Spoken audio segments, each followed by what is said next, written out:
आपकी आजम खान साहब से आपकी मुलाकात हुई, क्या लगा उनसे? बहुत काफ़ी महीनों से मतलब बड़ी स्थिति खराब है, क्या कहेंगे? देखिए, वो फांसी घर में है। आईडी मतलब नहीं देना किसी मुझे उनको लेके जो है दुख है, तकलीफ है।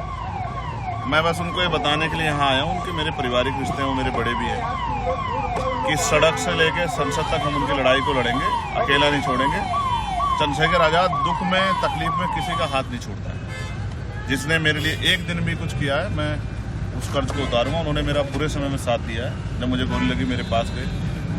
आज वो परेशानी में है, तकलीफ में है, उनकी तबीयत भी अच्छी नहीं है। जिस तरह का राजनीतिक जुल्म उन पर हो रहा है, ये भी किसी छिपा हुआ नहीं है। मैं उनके साथ हूँ और सड़क से लेकर संसद तक इस लड़ाई को हम लोग लड़ने का काम करेंगे। और मैं मानता हूँ कि दुख के बादल, कठिनाई के बादल, परेशानी के बादल छट जाएंगे, वो जल्द हमारे बीच होंगे। कल उपचुनाव की जो तस्वीर देखी उससे क्या कहेंगे? चुनाव नहीं हो रहा था, लोकतंत्र की अस्मिता लूटी जा रही थी, और वो भी लोकतंत्र के रक्षकों के द्वारा।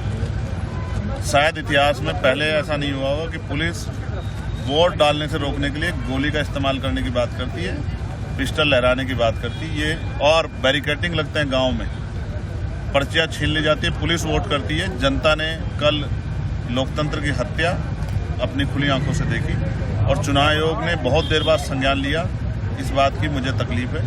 अगर पहले संज्ञान लेते, शायद परिणाम जनता के द्वारा चुने गए परिणाम होते, वो नहीं जो सरकार चाहती है।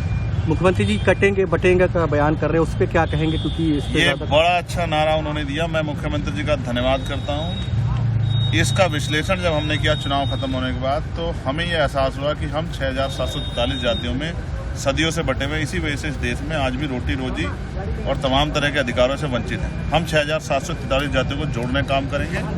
उन्होंने नारा हमारे लिए दिया क्योंकि हम नहीं जोड़ पा रहे हैं, तो उनको जोड़ के भाईचारा बनाएंगे और ताकत बना के जो है अपनी परेशानियों को हल करेंगे। कल उपचुनाव को लेकर काफी विपक्षी नेताओं ने कहा इस चुनाव को रद्द किया जाए। मैं सहमत हूँ। ऐसे चुनाव क्या फायदा जिसमें सरकार की मनमानी हो। चुनाव तो निष्पक्ष होना चाहिए, भयमुक्त होना चाहिए, जिसमें कल इलेक्शन कमीशन भी फेल हुआ और सरकार भी फेल हुई। सर, कल जो ये आजम खान बंदे, इनको लेकर समाजवादी पार्टी का स्टैंड जो है, क्या लगा उनकी बातों से? आजम खान साहब, ये आप समाजवादी वालों से पूछ लेना।